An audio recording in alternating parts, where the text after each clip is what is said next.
Welcome everybody. This is the InvestNest webinar. Now we do have, I would imagine, quite a few people in here who have now joined, so good time to get stuck into it. So hello and welcome officially to another series of our popular webinar entitled InvestNest, 2 must-know ASX listed emerging stories. My name is James Preston. I'm a news anchor with 𝐊𝐶𝐞 Media and I'll be your moderator for today.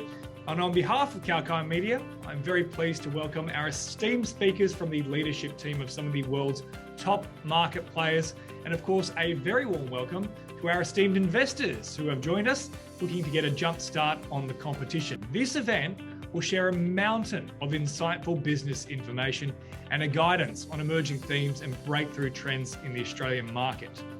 Now, the business presentations themselves will go for 15 minutes by our 2 individual speakers. That'll be followed by 5 minutes of a Q&A. And of course, for our webinar attendees, as I've mentioned, that bottom right corner, that's where you need to post your questions in that Q&A chat box. And from there, I'll pose them to our guest speakers and we'll get through as many as time permits. And if we do run out of time for your live questions, don't worry, because you can of course still send them to us via email and get yourself a pen and paper here. That email is info@𝐊𝐶𝐞media.com. So that's where to send your questions if they don't get answered during the presentation itself. And we will make sure that that gets across to both Bruce and Indy. Now, just a little disclaimer before we start the session. I just want to inform you that this webinar is for informational purposes only. It is not a solicitation or recommendation to buy, sell, or hold the stock of the company or companies mentioned, or engage in any investment activity under discussion. We at 𝐊𝐶𝐞 are neither licensed nor qualified to provide investment advice through this platform.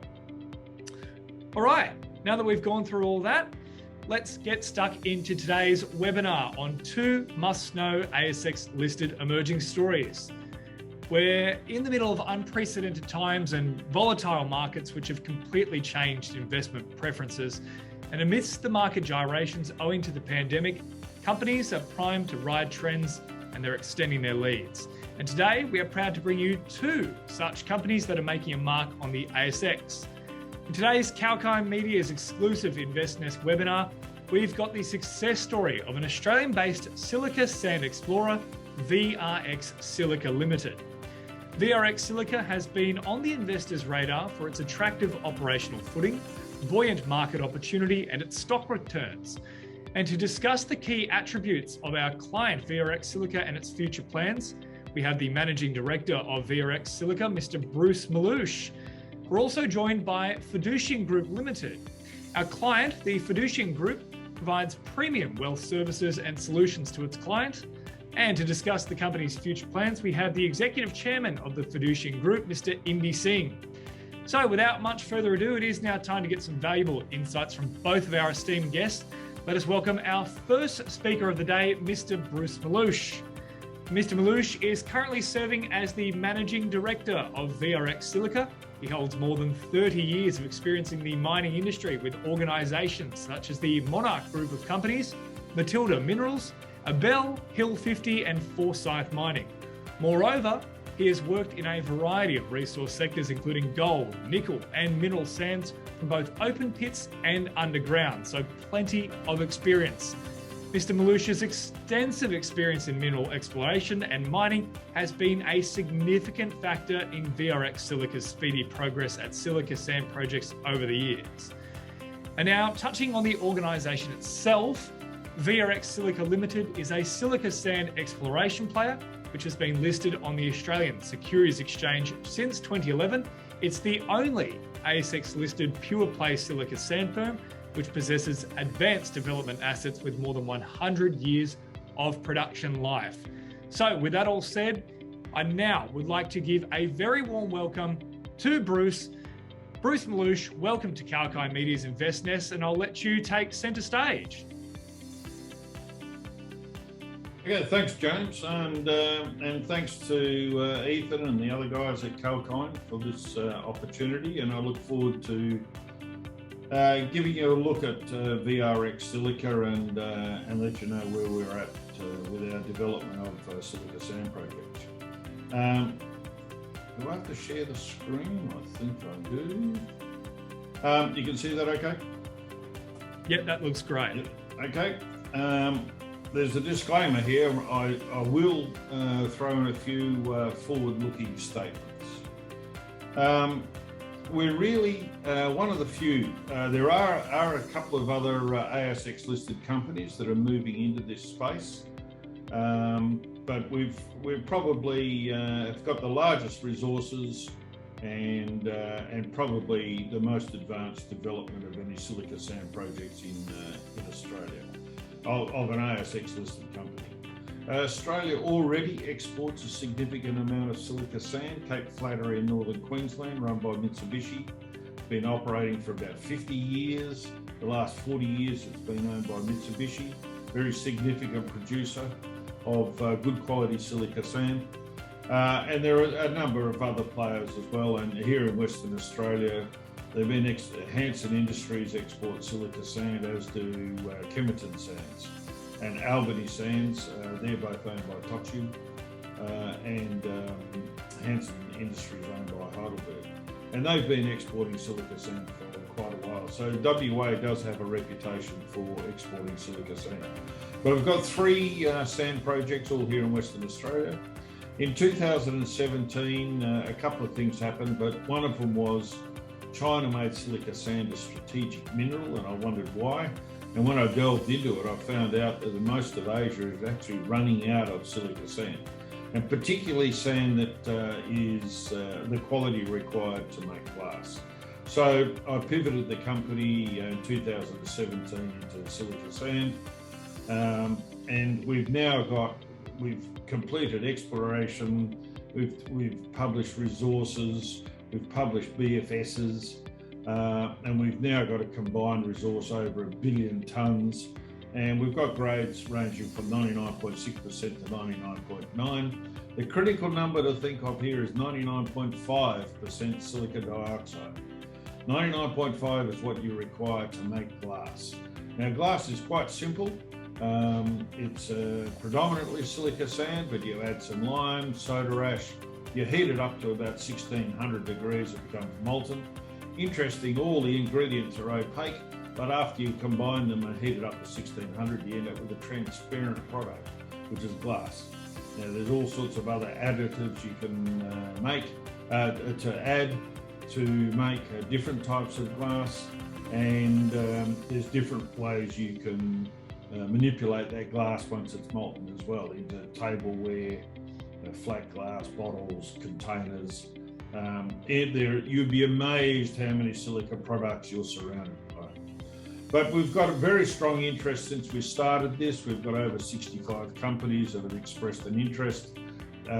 We're sort of concentrating on a couple of companies out of Korea, Japan, Thailand, Taiwan, and Philippines, Malaysia at the moment.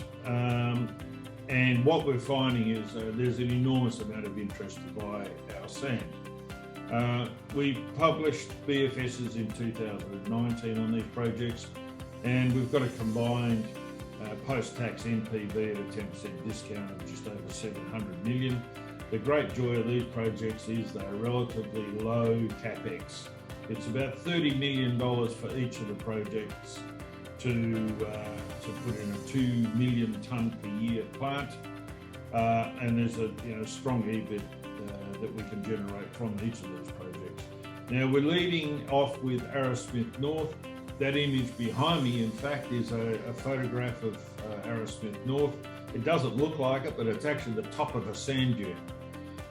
But the dune's about 12 kilometres long and it's about 4 kilometres wide, the one we're looking to develop. So it almost looks flat behind it, but it's actually an extremely large dune with about 200 million tonnes. So, this project potentially is here for 100 years. Following this, the development of this, we're looking to develop our 𝐕𝐝𝐴 project, which is only about 50 k's north of Perth, and Arrowsmith Central, which is about 20 k's south of Arrowsmith North. Our mining leases have been granted, miscellaneous licenses have been granted to access the mining area, and we're well advanced with the environmental permitting. This is easily our biggest hurdle, and probably where most of our work has gone for the last 3 years. So we're 3 years into the environmental permitting phase, and we're getting pretty close to finalising it. We've done 14 different studies. We've done studies in autumn and spring. That's flora, fauna, drainage, acid mine drainage. There's innumerable studies that we've had to complete.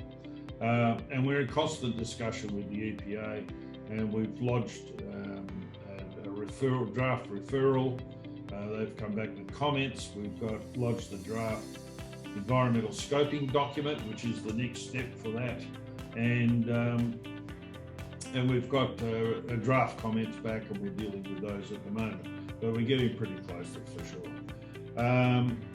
And really, this is a long-term project, and it also offers potentially a long-term opportunity for making glass. 80% of the cost of producing glass is energy. Now, there's all sorts of research has been done on preheating using renewables, but ultimately you're going to need some gas to get it up to 1600 degrees. And we've got 2 pipelines, gas pipelines, running right past each of our projects. So definitely that opportunity is there, and we've been talking to the state government about that for quite a while. The company's got about 550 million shares out there. The market cap currently at about 130 million. We've got $14 million in the bank, so we don't need to raise any money until we get to the decision to mine. And in fact, some of those funds we're going to be spending on ordering some of the long lead items very soon. The board, it's a small board at the moment, but we're currently talking to a number of contenders to expand that board. Paul Boyatzis, the chairman, is ex-stockbroker. I've been actually close to about 40 years in the industry now. All sorts of roles in different commodities, as you heard. Peter Pavlovich is a finance and corporate entrepreneur. Stephen Papadopoulos is a lawyer, and he's our commercial manager. And 𝐊𝐚𝐥𝐤𝐬𝐴 is key personnel for us. He's Korean. He's based in KL, and he runs our marketing. And he's been involved in selling silica sand for coming up 17 years. He knows all the players, and more importantly, knows the players we really need to deal with, and what sort of products we need to produce to fill the markets that he's recommending. If you get an opportunity, buy this book. It's called The World in a Grain by Vince Bosa. It's fascinating. It's whoever thought a book about sand would be compelling, but it is strangely compelling. And it talks about really the advance of civilization has really been based around concrete and certainly sand. And if you look around the city anytime, all you see is glass and concrete. And they are all very dependent on silica sand. And it's something like 50 billion tonnes a year. It's the most used commodity on the planet after air and water. And it's the main ingredient of concrete. And therein lies the problem. Most of the stimulus spending going on in Asia at the moment is infrastructure, which is concrete. And it's the main reason why the iron ore price is also high. It's producing reinforcing bar for concrete. That's what's kept the steel price that high. The concrete guys are using sand that at times could be beneficiated up to the quality to make glass, but they're not getting a look in. The demand for concrete is so high that the sand suitable quality for making glass is getting in rapidly shortening supply. So we're looking to step into that market. Now, 47% of the world's glass is made in Asia, so it is the best market for selling sand. It's our closest market. It is still a long way away, and the shipping cost from Australia to almost anywhere in Asia, it's increased in the last year, but it's a significant component of our sales, But that's offset by the decreasing supply elsewhere. There's not many alternatives around, and the price of sand has sort of got to the point where it can handle the cost of shipping from Australia. So there's a forecast in sand pricing. This is the type of sand we can produce from Arrowsmith North, currently worth about $40 a tonne FOB. That's free on board. That's loaded onto a ship in the port.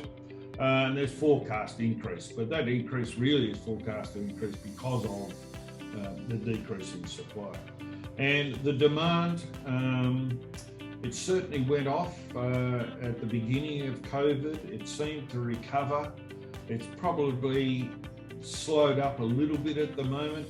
I think construction all through Asia has slowed up because of COVID. So we can see that being probably a bit subdued. But surprisingly, the glass producers that we're talking to have indicated that they need long-term contracts just to keep the capital that they've got tied up in their production, keep it busy. Otherwise, no sand, no production. There's a forecast deficit in the supply-demand equation.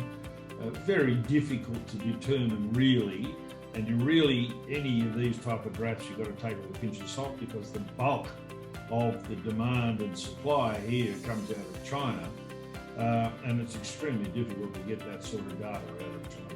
There's very little seaborne trade. Almost every country in Asia has banned exports except for Vietnam, and currently they have no permits to export any sand, mainly because of COVID in Vietnam. It's sort of stopped the government almost there, and they haven't issued any permits. But otherwise, the greatest seaborne trade in the whole world comes out of Australia. So it's known as a great jurisdiction, and we're looking to bank on that. We've got the 3 projects: Arrowsmith North, Arrowsmith Central will be shipped out of Geraldton, and 𝐬𝐥𝐤𝐴 will be shipped out of Kwinana, just south of Perth. They're connected by railway lines. When we selected these sites, there was 3 criteria. One, it had to be granite-based sands. These are not coastal dunes. These are not calcium carbonate dunes. These are inland. These dunes are about 20 kilometres inland, and they've derived from the Darling Range, which is granite. So it's predominant, and the granite is predominantly quartz from the first one. So these are also on vacant Crown land, and most of it looks like just what looks behind me. So there's only 2 stakeholders, the state and the native title claimants. We've got agreements in place for both, working with the EPA, which is part of the state, to get approvals here, but that's it for stakeholders. And also they're next to the railway lines. They're both in proximity, and in fact, Arrowsmith Central, the railway line runs right through the middle of the project. But we've completed the exploration, metallurgical test work, process circuit design engineering. We've got capital estimates. That'll is being renewed now. There's been an increase in steel, so we've been looking at ways to try and reduce that. And we've been tinkering around the process circuit to produce the products that our main buyers want. So the closer we can get to their ideal, the better the contract and the better the pricing. And sometimes it's just a very subtle change in the screen sizes can actually get us, to the right product. Arrowsmith North is our first cab off the rank. We've probably slipped a couple of months. We're hoping to get it into construction about now. We're probably a couple of months away from starting that, although we're also examining at the moment second-hand equipment to try and get that refurbished and shorten up the construction period, so we can get into production early next year. We're right next to Brand Highway, and initially we'll probably have a gas supply power supply fueled by local gas, and a solar farm next to it as well. And it's eminently suitable for all that. 𝐊𝐴 will be another year behind it, mainly for EPA approvals. Any studies that we've conducted at Arrowsmith North, we've duplicated at our other projects. Now, there are subtle changes in the environment, but fundamentally it is the same. Those studies, as they're required, we duplicate them at the other sites. So they'll be ready to go as far as lodging referral documents go pretty quickly. 𝐊𝐴 will be has access to grid power. The water for both of these project areas will come from what's called the Yarragadee.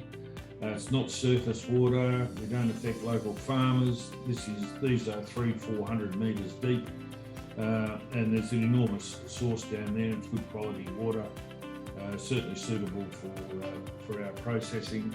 So they're expensive and very deep bores, but the long-term impacts are extremely low. And the railway line's underutilised at both of these projects. So the contractors that own the railway lines are very keen for us to start using them. And once again, all the environmental studies are underway all the time. We're actually doing more springtime studies around 𝐊𝐴 as well. And it's an iterative process. You'll conduct a desktop study to understand sort of what might be there. You do field recce work. You might isolate some particular species, and we've got no endangered or threatened species of flora or fauna. We do have priority species of flora, but we can manage those. And at the end of it, you then have targeted surveys, and it may be, because we've got such a big area, we can modify the mining plan to avoid any contentious areas. So all those studies contribute ultimately to our mining plan. So we then tend to do studies on much bigger areas than we'll ultimately need, but they're extremely large areas. We've got over 1,000 hectares of each of them. So the studies take a while, and the approvals take a while. But when we do get approvals, we're good for a long time. All three projects have got very strong internal rate of returns, mainly because the capex is so low, and that difference in the valuation here is purely a function of grade. And often it is just a very tiny change in grade will change the price of the product as well. And 𝐊𝐴 can produce ultra clear sand at that 99.9%, which goes into the ultra clear market, and that market is the glass that goes over solar panels. So that's an extremely strong market, growing at about 30% per year. Every glass manufacturer in Asia wants to be making solar panel glass, but most of them can't get the right quality sand. But 𝐊𝐴 does. Simple processing. There's only sand. There's only water involved. It's sand, rubbing on sand mainly, and polishing quartz grains. And that's it's a very simple process. The key to it is attritioning, which is an agitated slurry. It cleans up the grains. Really, the rest of the process just removes the clay that you produce by the attritioning. So it's a simple process, and we're looking for a 2 million tonne per year plant. We'll probably ramp that up over another 2 or 3 years. Not so much for production, but in fact to get product into the market. So we're aiming for offtake for about 1 million tonne per year to pull the trigger on construction. We've developed a sort of made for purpose rehabilitation technique, which is quite unique, and it's an extremely effective, far more effective than conventional methods of bulldoze the topsoil and dig up the material and put the topsoil back. We take out a sod of topsoil, which includes all the root systems and all the microbes and vertebrates that are in the topsoil, and we put it back behind us immediately. So we would just be mining. but there's a description of that on the website that gives a lot more detail on that. But it's much better quality regeneration. So that's part and parcel of our ESG too, is trying to minimise the impacts on the environment. And we're doing that also by enabling solar gas-fired engines, solar panel, power supply. So we just put out a statement yesterday outlining some of our ESG initiatives, and we'll have an ESG report in our annual report.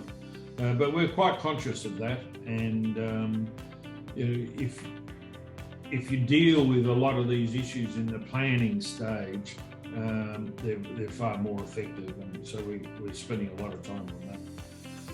So VRX is an industry leader in what will become a sector in the Australian mining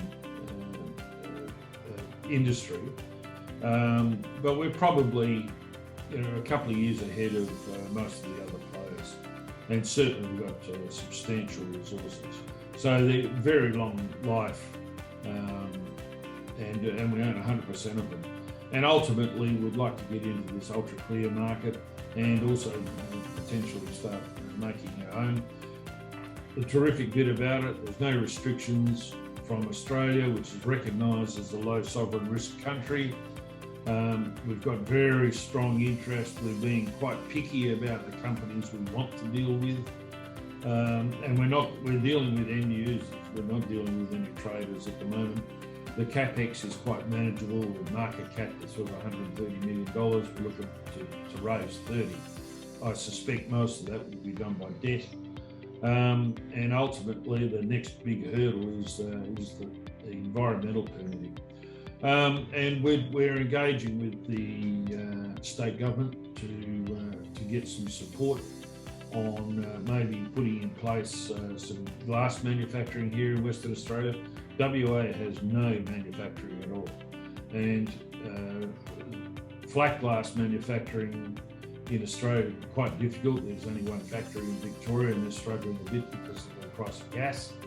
And otherwise, we produce, funny enough, beer bottles and wine bottles, which you know where our priorities lie. But that's it.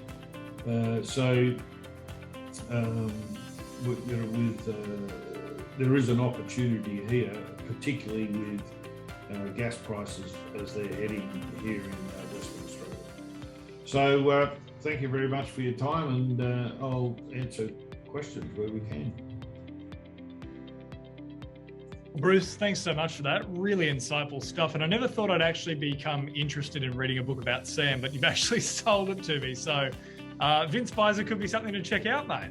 It's strangely compelling, especially when it starts talking about super high grade silica products that go into all the tech that you can possibly think of uses high quality silica sand. Now we're producing 99.9%. That's regarded as 3 nines.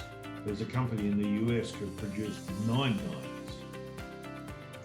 So right, okay. they got contamination of about 1 atom. Yeah. Don't know how they do it, and in fact it's a closely guarded secret, but it's you'd be amazed at the silica products that we're surrounded by. Look, really interesting as well about China's dwindling sand reserves. When you combine that with the infrastructure spending that they're doing at the moment and the concrete demand, I'd imagine you must be pretty excited for the opportunities moving forward, especially with the announcement of the 3-child policy, which would suggest more infrastructure spending to come to then accommodate a growing population. Well, it's not just the increased infrastructure spending, it's decreasing supply. The majority of the good quality sand in China is being dredged from rivers, freshwater rivers and lakes, which the Chinese government understand that it's not sustainable. And the downstream effects of that, affecting an enormous number of people. The classic example, both Vietnam and Cambodia both banned dredging in the Mekong River.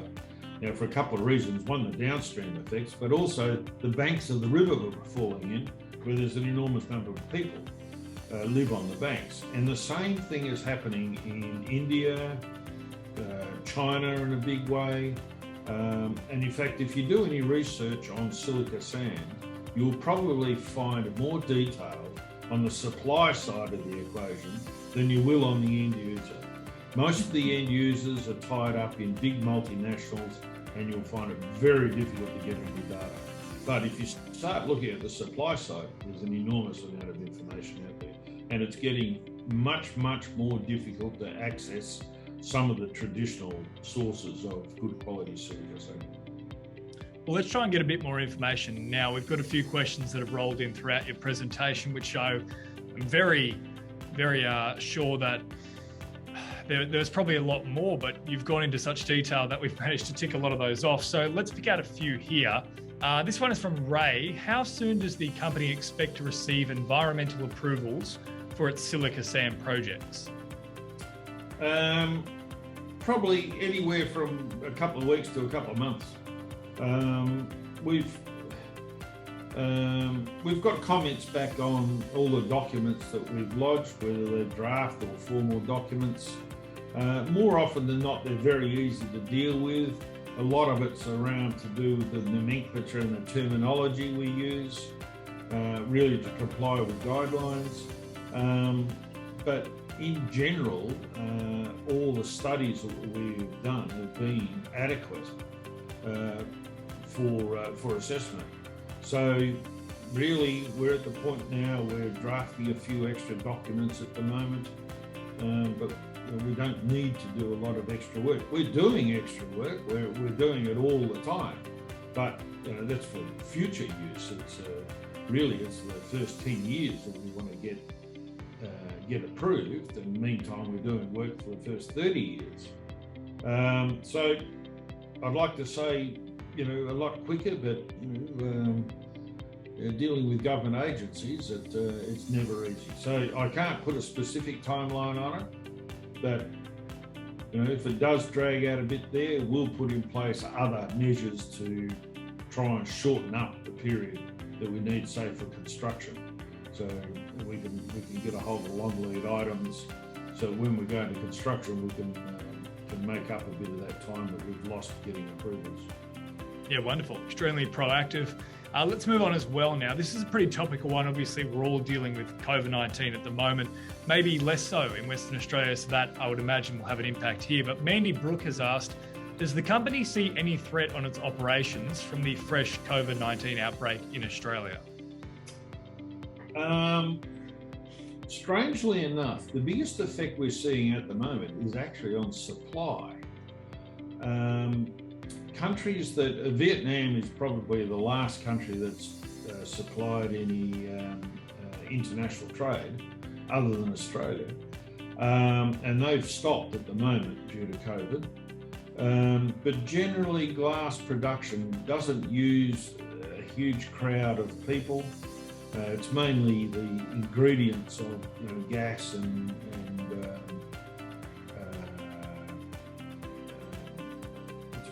lime and soda ash. It doesn't use a lot of people, so generally that production is unaffected. Now, construction is certainly getting affected by COVID at the moment. Now, most of the construction has been in Asia, but due to Delta, it's slowed up in Vietnam, China, and certainly Japan. So yes, I expect an effect, but it may only be 12 months. Okay, now I think we might only have time for one, maybe two more, depends how quick your answer will be here. But Naomi Mills has asked, by when does VRX Silica expect to finalise its first offtake agreement with potential customers in Southeast Asia?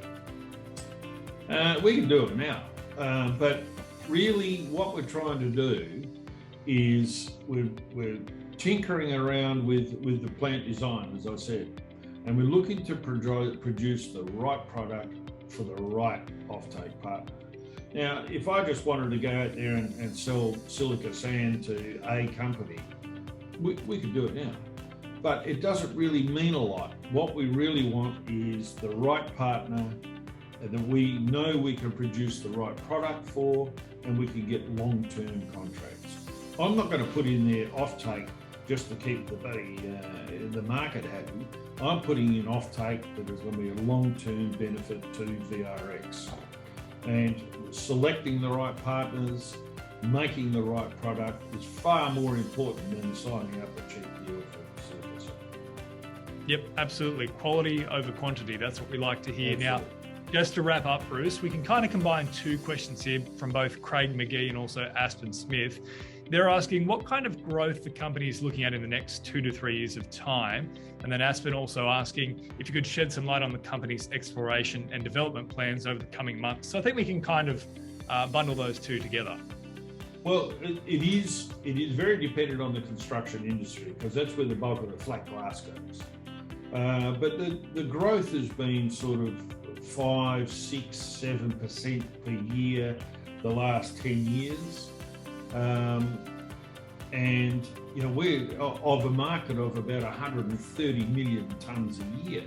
So we're not making a huge dent in that market. So there's lots of opportunity for our growth. Now we've got 3 projects, potentially we can produce 6 million tonnes a year, but in fact they can be ramped up. The plant design that we've done, they're effectively 2 trains. We could just add a train. Gearing this project up is not that difficult. So if market opportunities come up, and I think the growth potential for Australian sand is very strong as the supply diminishes in Asia, and there's no doubt it's diminishing. So there's lots of opportunity. There's got to be more players, and as long as we lead the pack there, we'll be able to grow for sure. And that's for the long term, obviously, looking ahead for a few years. But just in the short term, just to wrap up and answer Aspen's question, what is the exploration and development plans for the coming months? Very little exploration. We've got 1 billion tonnes to play with. 𝐊𝐴, if we do more drilling there, we can add to it. We don't really need more tonnes. Certainly at Arrowsmith North, we don't need more tonnes. We can add more tonnes, but it doesn't add a lot of value to the company at the moment. Really, our intent here is to put offtake in place, finance in place, get the first one constructed, and follow it on with the other 2 projects as well. Fortunately, the plant design that we have is exactly the same for the other 2. So we do detailed fabrication drawings now for our plant at Arrowsmith North. It's directly applicable to the other 2. So bringing the other 2 on stream is going to be far less difficult than Arrowsmith North. So the growth really in the short term is another 2 projects. The growth in the long term is expand each of them. Excellent. Well, Bruce, thanks so much for answering those questions and giving us such a great insight to VRX Silica. Now, for anybody that didn't have their question answered just then, you can still get it answered. Won't be right now, but the way to do that is to send us a line for our email, and make sure you've got a pen and paper, or you've got a little email pop up right now. The address is info@𝐾alkinemedia.com. That's info@𝐾alkinemedia.com. And you can pose your specific question, and we'll have Bruce answer them as quickly as he possibly can be. But Bruce, once again, thank you so much for sharing all your insights. Thank you, James. Thank you. All right, 1 brilliant expert insight down, 1 to go. Now it gives me great pleasure to introduce Mr. Indy Singer, former engineer and global economist. Indy founded the Fiducian Group and is the executive chairman of the group. Before establishing the Fiducian Group, Indy Singer worked for over 8 years with one of the largest financial planning and investment management companies in Australia, where he played a key role in developing and managing its funds management and research businesses. The Fiducian Group, or FID, is an ASX-listed specialist financial services organisation providing platform administration, funds management and financial planning with underlying in-house fintech capabilities. Since its inception, FID has been actively responding to the evolving needs of its clients in a highly dynamic industry that requires flexibility and responsiveness to deliver value-adding solutions. FID is on track to generate exceptional wealth services and solutions for its clients. The company's success is underpinned by the accumulated knowledge and experience gained across the business areas, And this further allows Fiducian to achieve positive outcomes for its clients. So with that said, let me now turn the virtual floor over to Mr. Indy Singh. Indy, welcome to the InvestNest webinar. Thank you, James, and thank you to all the individuals who've joined in to hear the presentation. I'll just pull up the PowerPoint presentation. Thank you everyone again, and that was a great presentation from Bruce. I hope I can do as well. This is an investor presentation essentially for our 2021 results, but we've updated some of the numbers. I'll go from there. The highlights for the year, as you can see, were we had an increase in our net profit after tax of about 16%. Underlying EBITDA was up about 10%, and underlying net profit after tax about 11%. And our dividends, we increased by 17% over the previous year. We have basically three major economic businesses, or three segments. The first obviously is platform administration, where we administer monies for generally mums and dads in superannuation and also in non-superannuation in ordinary investments. We administer and report them on their tax positions and their other superannuation benefits. We also pay pensions out of their assets. We have a funds management business, and we manage money under what we call the manage the manager process, which I sort of coined the phrase for many years ago. And as you'll see in a minute, the results are quite spectacular and consistently good for our clients and investors. And the third element we have is the financial planning business, which is an enabler for platform and funds management. And the financial planners meet clients, they discuss their needs and aspirations and goals and financial goals, retirement plans, and then construct a proper, suitable financial plan for these people, and then advise on them to invest the money. And if the client is happy with it, then they go ahead and invest on our platform and into our funds management processes that so far have been pretty good. As you can see on the left, the fund performance. These are the four diversified funds, and diversified funds are those that cover all aspects for investors. They have Aussie shares, they have international shares, property trusts, fixed interest, inflation-linked bonds, and international shares as well. And we combine them all into a fund so that a person can have, through one investment, access to all these assets that will help them in the long term and diversify their risk. So you can see that on Morningstar, the growth fund was ranked over 3 years 2 out of 173 fund managers, which probably are amongst the best the world can throw at Australia, given Australia is already probably the 5th largest financial services market and investment market in the world. Most of those who believe they can manage money for Australians are in Australia with their businesses. So to have got kind of performance of second out of 173 of them over 3 years, first over 5 and 7 years, and second over 10 years for our growth fund is quite an achievement. Even though we don't intend to shoot the lights out, somehow the process seems to be working. The Ultra Growth Fund, you can see, has 3 number 1 rankings. The Balance Fund, which is a little more defensive, has pretty good rankings too, which are all top quartile, and Capital Stable, which is about 70% defensive and 30% growth, is also doing pretty well. So you can see that in a summary, the administration funds inflow increased by about 228 million last year. The funds management business had a growth of about 1.1 billion last year, and our revenue was up 22.8 million from funds management and 16.4 million from the administration service. I'll go to the next slide. I've explained sort of the three key revenue generating businesses. So I'll just quickly explain the platform administration. We have about 2.9 billion now in funds under administration, which is a little up on what we had on 30th June. We offer investments, superannuation, separately managed accounts to advisors and dealer groups of financial advisors who have their own licenses. Our menu includes 15 fiducian multi-manager funds, as I explained, 57 external managed funds, separately managed accounts and deposits and the like. We believe that our technology is leading edge.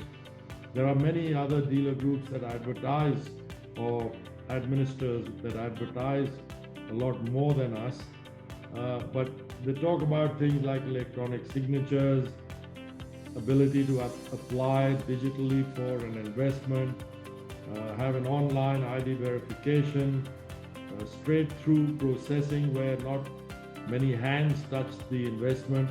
It goes from the financial planner's desk straight through to our systems and then to our custodian. The money is accessed, invested, and a report sent out with minimal intervention. And we also have a lot of cyber security through multi-factor authentication. You can have an online reports, you can get annual service agreements, fee renewals and the like. And these are things that are advertised a lot, but we generally had these about a year and a half ago or 2 years ago, while many of the bigger ones are advertising this now. We're pretty competitive in our price, and there is a lot of potential for new inflows. And the system is basically administered by us, and you can see the numbers there of how they've grown. Let me go to the next one. With the administration, you can see 6 monthly inflows, pretty good. Last year was about 228 million. The net inflows were, as I said, 228.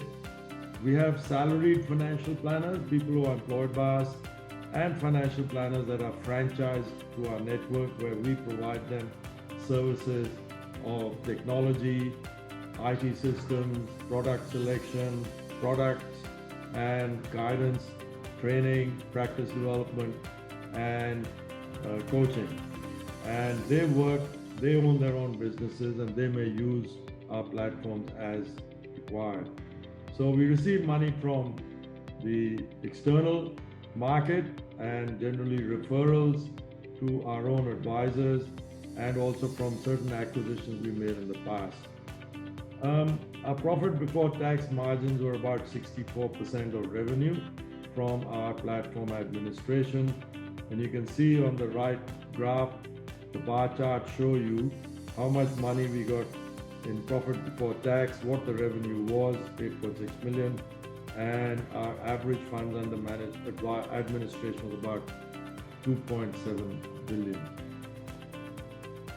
I go to the next item, which we have our own funds management operations, where we invest people's money. This graph looks a bit cluttered, and we can see that we have about 4 billion now as of 31 July.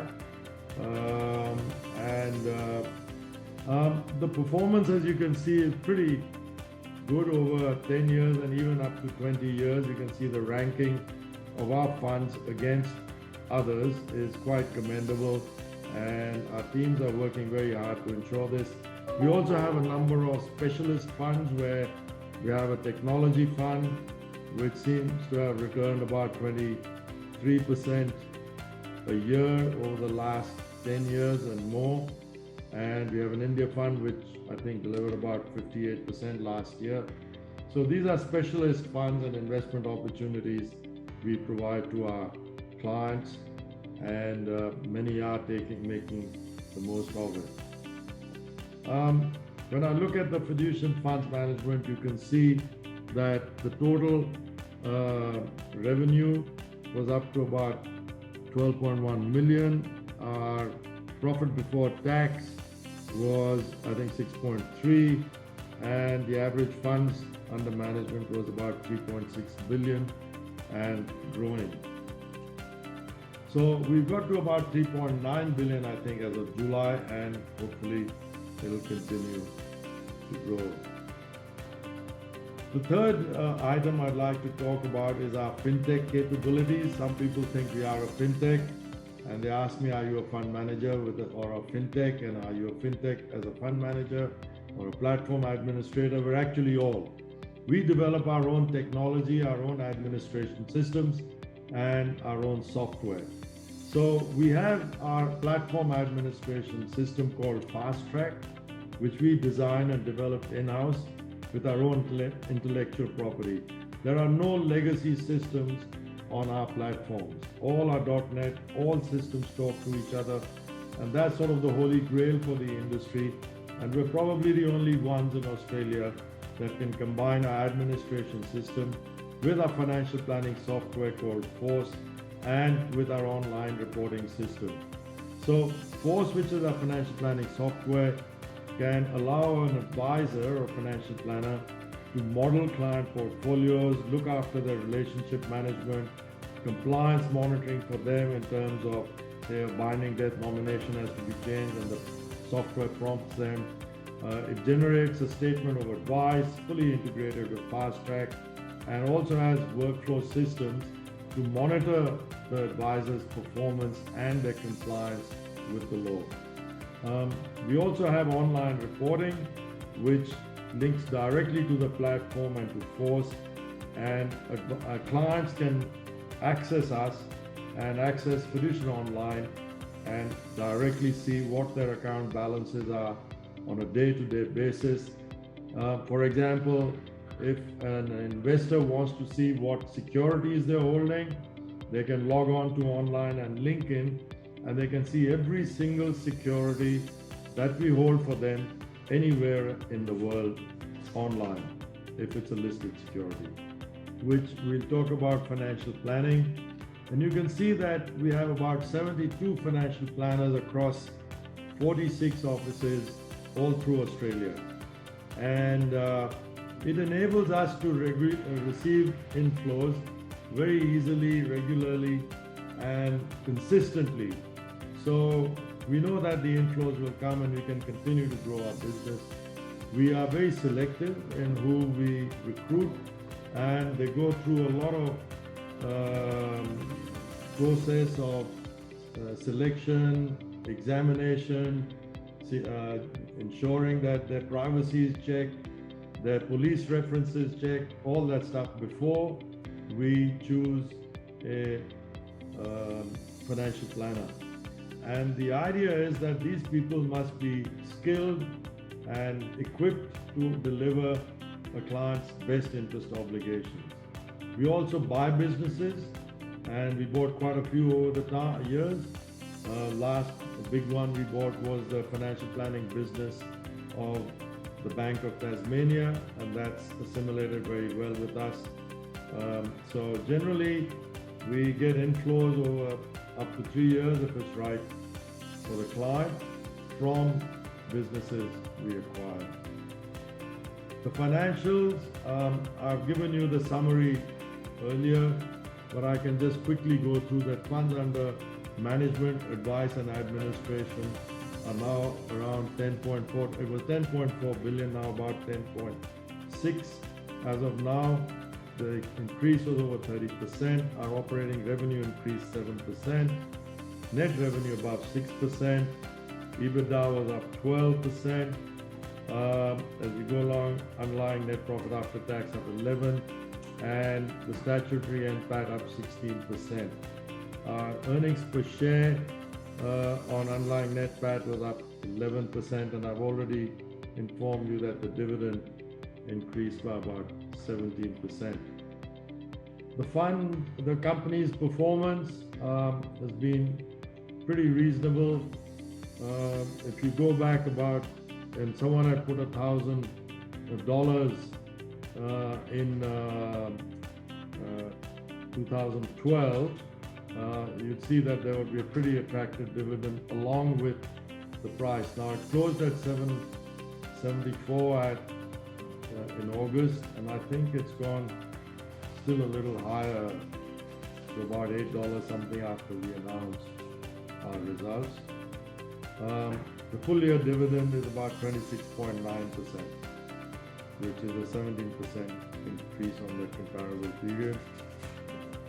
The next slide will show you how we've increased our income to our investors. We have quite a few investors who are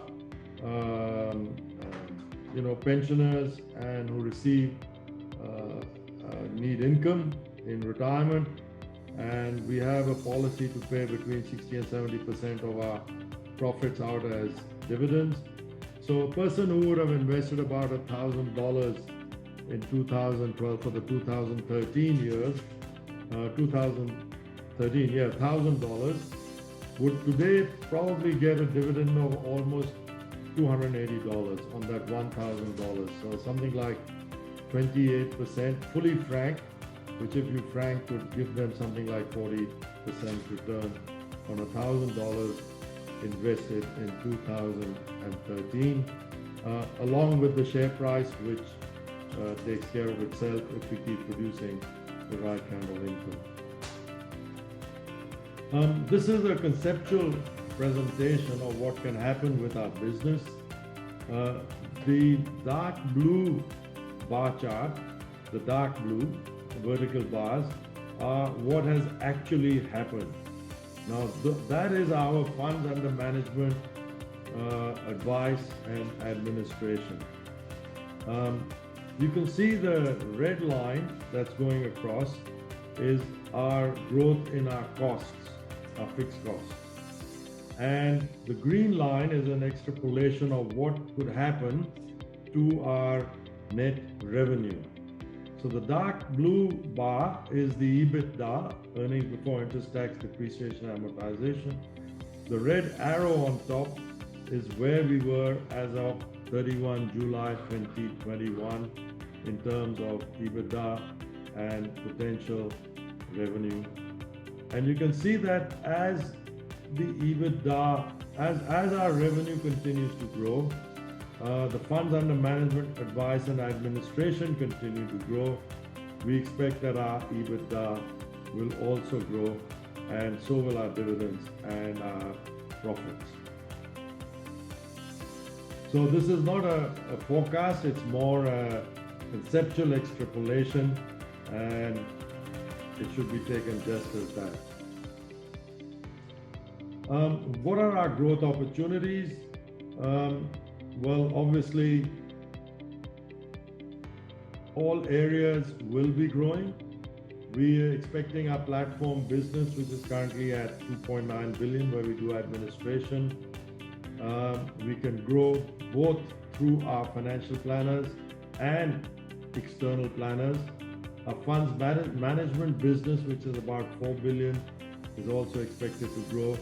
We intend to capture some market share from what's happening to the large banks and other institutions where their financial planners are leaving, and some of them have approached us.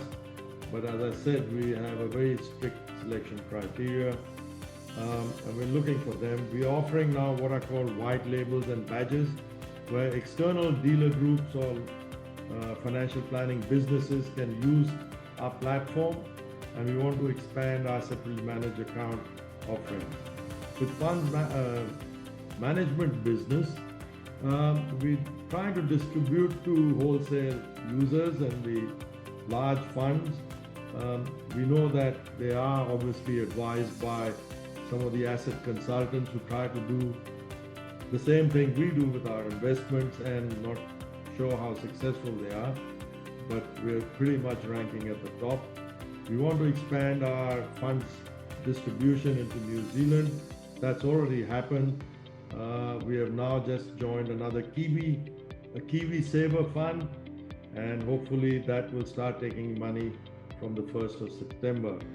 There is a fund passport that's now being created by the government, and we're looking to see if we can possibly expand into Japan, South Korea and Thailand when the time is right. Right now it's a bit early, but the planning is underway.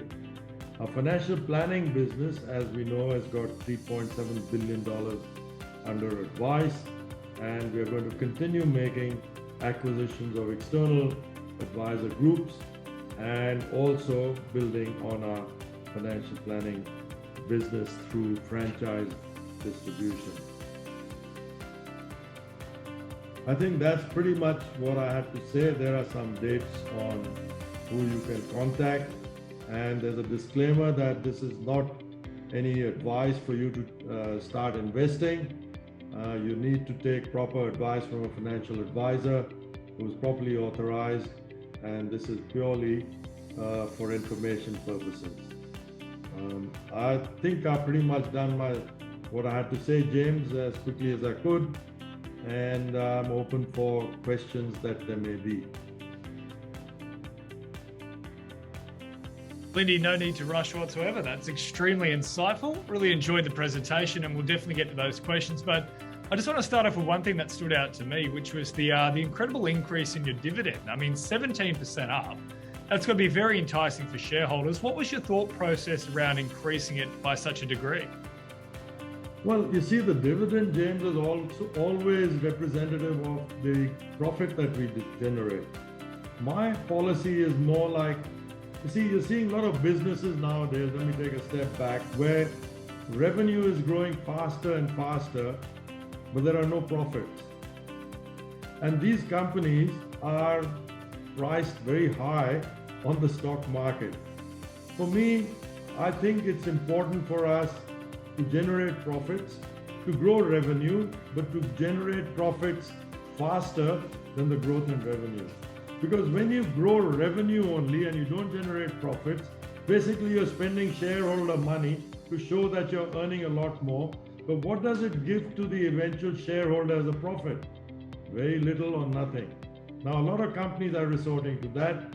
The share market seems to be rewarding them. I don't know why, but the basic business MBA sort of rule is grow your revenue, but grow your profits faster, so the investors can get back a return on what they've invested. Now, a person, as I said, who invested $1,000 in 2013 would today be getting a dividend of about $280 on $1,000, fully franked. And it's continuously growing, and I hope that we can maintain that and continue to grow. So yeah, helps along our investors who are retirees and others who need income for their investment. Yeah, really positive signs moving forward. Let's now jump into a few of these questions because quite a few have come through. Let's start with Sophia. She wants to know, given it's such a growing space, is Fiducian Group looking into the crypto space? Short answer, no. Sophia, we cannot find a plausible reason of why crypto exists. It's more like if you want to buy it, you buy it, and if someone wants to pay you a little more, they'll pay you a little more. But there doesn't seem to be any government backing, any regulatory backing, any reserve bank backing for what's called a currency. It is used about 80% by people who work on the edge of regulation and law. Most of the drug money is people use cryptocurrencies, and you just have no control of what's happening. With a normal investment, one should know what the underlying basics of the investment are, what that investment actually does and what it produces, and how and why it produces that, and how it generates its income. Cryptocurrency hasn't received that sort of imprimatur from any government yet. And it's more a speculative trade of, well, you might as well go to the casino and put your money on red or black. It can go up one day, it can come down the next day, no one knows why. It just depends who wants to buy and who believes in it. And good luck to those who've done well. We can't see any plausible or logical reason why any of our clients who entrust their money to us to look after it and to grow that asset for them and invest in the right spaces, diversify their risk, give them a whole heap of different investment options. We can't find any logic or reasoning for cryptocurrency. I think you're right. The government, unless of course a government's reserve bank backs it, then it becomes a currency. That's the point I would like to raise there, Indy. Of course, we've seen in Venezuela, they have actually adopted Bitcoin as an official legal tender. I know it's Venezuela, so we have to be a little cautious here based on the history there. But on top of that, we're also seeing things like Tether, which is tied to the US economy, the US dollar. Do those kind of things give you a bit more of a credence towards potentially looking at crypto in the future, or still not really?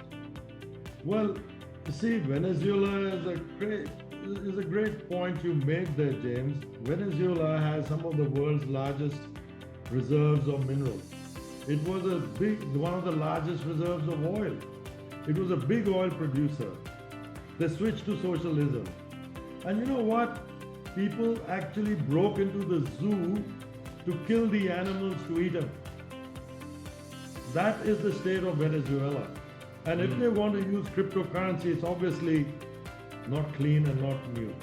Others who may want to link their currency, or what they call currency, it's a name given to give it some ethical support or credibility.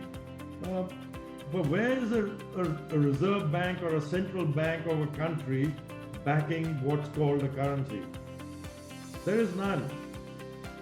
And unless that happens, I can't see why I would be able to risk our clients' money for it, because we don't know where it's coming from. We don't know who's in it. We don't know who's using it.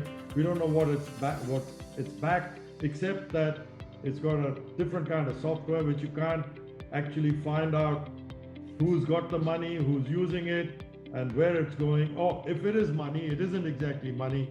It's a trading item. And you can keep trading it if you like. Very much a traditional and safety first approach, which I think a lot of people on our Invest West webinar here would be quite comfortable hearing, I would imagine. See, it's not my money, mate. And I don't believe in cryptocurrency, and it's someone else's money, which we are entrusted to look after, and we must do the best we can. Absolutely. All right, well, let's move on to Jack Lee's question. What is Fiducian's growth and expansion plans outside of Australia? And is there any plan of action that's already ready to go? It is already ready to go. We've established our funds in New Zealand.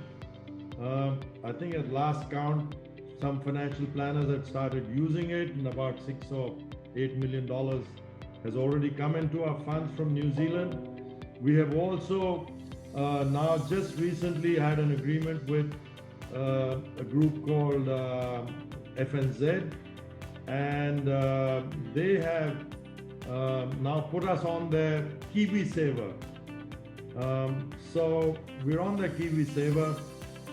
They're going to hopefully get it now. KiwiSaver is like a New Zealand superannuation, just like our superannuation and superannuation guarantee. They also make contributions to KiwiSaver, and the government actually makes it for the member or the investor. And we hopefully think we'll grow that first. If that's doing well, as we expect it to, then we look at other countries to see if that model can be expanded there. But we're a cautious company. We want to make sure that we don't spend too much and take it away from our shareholders who deserve to get that income, and yet grow our business and make sure that what we do is carefully structured, thought through, and then grows our business for the benefit of all shareholders. Yeah, wonderful.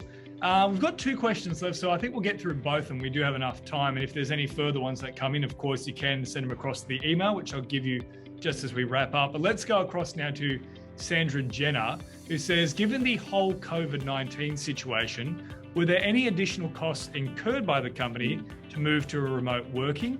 And how is Fiducian dealing with the current COVID-19 situation? Good question. You see, we are regulated by APRA, which is the Australian Prudential Regulation Authority, which also regulates banks and others. And they are very, very strict in what needs to be done in terms of governance and management. We have to have our regular simulations of business continuity and risk management. And we were having our normal simulation of business continuity, and one of the questions given to us by an outsider was a pandemic situation. And this is before we went into lockdown. And they said, look, here's a pandemic, how are you going to handle it? So our crisis management team, because we have a regular business continuity policy, went back, and during the simulation, we came up with some answers which were very well received by this external examiner or company that does all this stuff.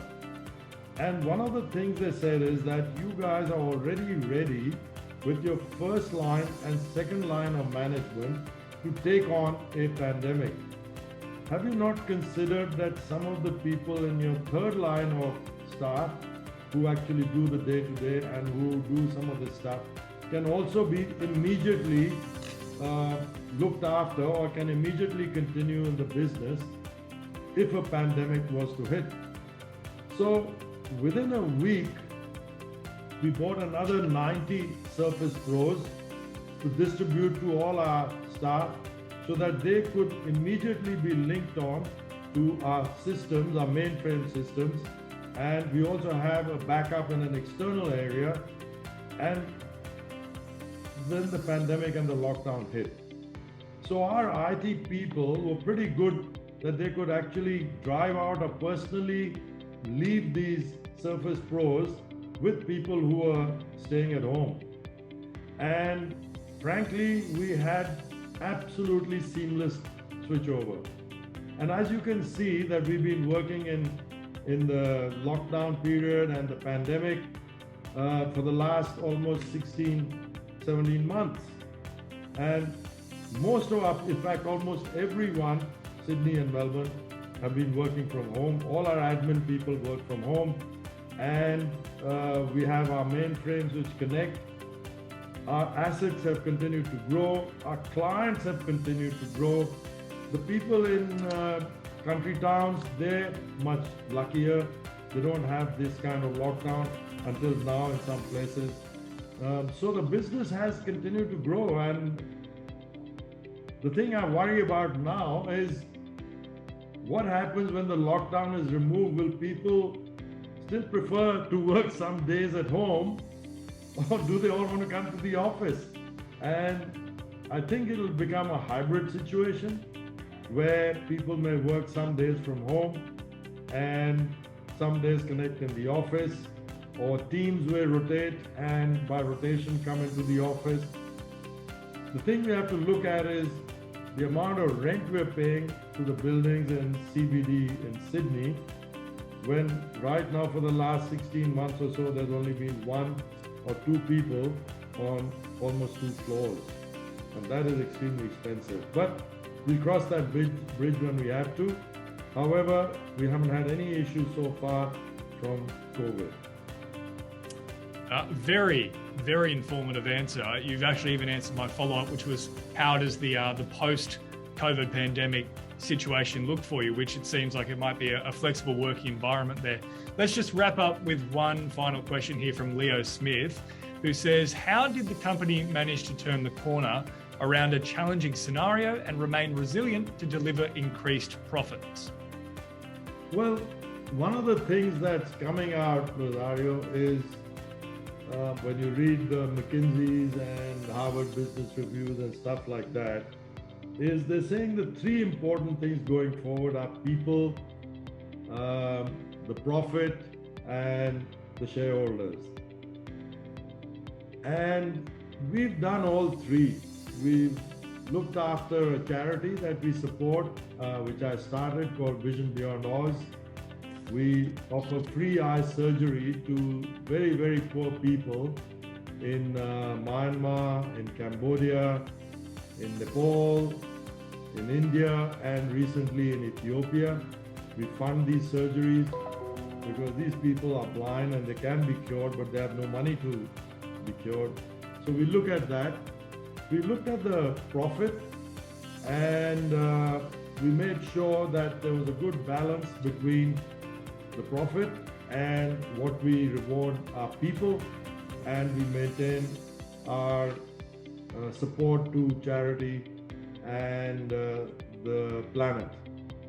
And when it comes to people, I know how hard it can be on people when they lose their job. It can be extremely painful to imagine someone who's got 1 or 2 young children to go home and say, I don't have a job. I don't know how we're going to live tomorrow. It can be very disturbing, mentally disturbing, and I don't like that. And we are not a hire and fire company. And if we can manage, we will not fire people. So during this pandemic, I know a lot of our peers, the big banks, the big financial services businesses, other dealers, groups, fund managers, financial planning businesses, stockbrokers, they were retrenching staff. They were forcing people to take leave. We retrenched no one lost their job. Indeed, over this period, every employee of ours has received a salary increase. And this year, again, as well as last year, a bonus increase for the hard work they've done and the stress they've had to go through. That's a policy. So while I'm alive and I'm in this business and I run it, I did start it, people will really be looked after. And I have what's called the fiducian family. You know how it is with family. You have kids, you have parents, you get on each other's backs and you're unhappy, but at the end, you work it out and you're still a family. And that's the way fiducian will continue to work. Indy, I dare say there's probably a lot of our investors who have jumped on board to this InvestNest webinar today who are listening to what you're saying there and thinking, geez, maybe I should actually jump ship and work for fiducian based on that fantastic policy of, treating your employees as a family, looking to always make sure that they're well looked after, and of course the salary rises and the bonuses. It sounds like you've got your ship completely in order, and that puts you in really great stead moving forward. So I'd just like to thank you once again for sharing all your insights and answering those questions. Thank you, James, and thank you everyone for listening in. We have about employees from 26 countries, so it's fantastic as a fiducian family to have all that, and we're always looking for good people. Wonderful. Well, Indy, just before I bring Bruce in as well, is there a final statement that you would like to make to everyone here today? Well, look, my view is there is light at the end of the tunnel. Hopefully we all get vaccinated and life can open up into a new normal. Our business is pretty resilient, the word you used, James, and the question, that's the byword. We've continued to grow, we've continued to grow our profits. We will do things carefully and cautiously, and we will keep our shareholders and our employees right in front, along with our clients who must benefit from whatever we do in a very, very compliant, careful manner. If anything smells a bit like a cryptocurrency or whatever, or doesn't sound too good, we're not going to be there. We have to be very careful. I think that's the last words I had. Over to you, James. Yeah, thanks for that, Indy. Now, Bruce has, of course, left us. He's had another commitment that he's had to go to. So we will finish on that note. Indy, thank you once again for that fantastic, insightful summary of what Fiducian Group is doing. And of course, if you didn't get your question answered by Indy or Bruce a little earlier, one final time, the way to do that send an email across to info@𝐊𝐴𝐚media.com and we'll pass that on to both Indy and Bruce. But Indy, one final time, thank you so much for being with us today. Well, thanks for you, James, and my pleasure, and thank you everyone for listening in. Well, on behalf of 𝐊𝐴𝐚 Media, I would like to extend my gratitude towards every single person who has attended today. Hope you've taken a lot of great insights from it. And really, thank you as well for the fantastic questions, which allowed us just to delve a little bit deeper into both VRX Silica and also Fiducian Group. So that is it for us. I hope you've enjoyed this session. There will be another InvestNest webinar coming your way quite shortly. But for now, we'll wrap it up there. And of course, don't forget that if you want any further information about either of our two fantastic ASX listed companies today or anything else in the broad spectrum of business or finance, you can head across to the website, 𝐊𝐴𝐚media.com. And of course, you can tune into our live product, which is 𝐊𝐼𝐴 TV. We are streaming every single day from Monday to Friday. You got around about 6 hours of content we're putting out there. So once again, thank you so much for joining us. Stay connected with us on Facebook, Twitter, Instagram, LinkedIn, and YouTube. And of course, if you have any queries whatsoever, make sure to email us at info@𝐊𝐼𝐴𝐚media.com. Indy, been a pleasure. And for all of our investees attending today, thank you so much. That's it for this webinar.